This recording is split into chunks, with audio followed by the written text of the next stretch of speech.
السلام علیکم۔ امید کرتی ہوں میرے تمام ساتھی ایمان اور صحت کی بہترین حالتوں میں ہوں گے۔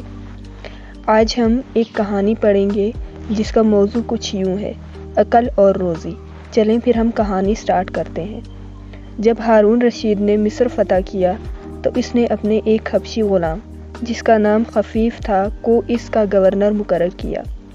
کہتے ہیں ہارون رشید کے اس فیصلے کی وجہ غلام کی عقل اور سمجھ تھی، اور ہارون رشید کو پورا یقین تھا کہ وہ اس عہدے کے قابل ہے۔ ایک سال بعد یوں ہوا کہ موسم برسات میں معمول سے زیادہ بارشیں ہو گئیں اور مصر میں کپاس کی فصل تباہ ہو گئی، اور کاشتکاروں نے اس کے پاس فریاد کی تو کہنے لگا، تمہیں اون بونی چاہیے تھی تاکہ تباہ نہ ہوتی۔ ایک صاحب دل نے جب یہ بات سنی تو کہا، اگر روزی میں عقل کی وجہ سے اضافہ ہوتا تو بے وقوف سے بڑھ کر کوئی مفلس نہ ہوتا۔ خالق کائنات نادان کو اسی طرح روزی پہنچاتا ہے کہ عقل مند اس پر حیران رہ جاتا ہے۔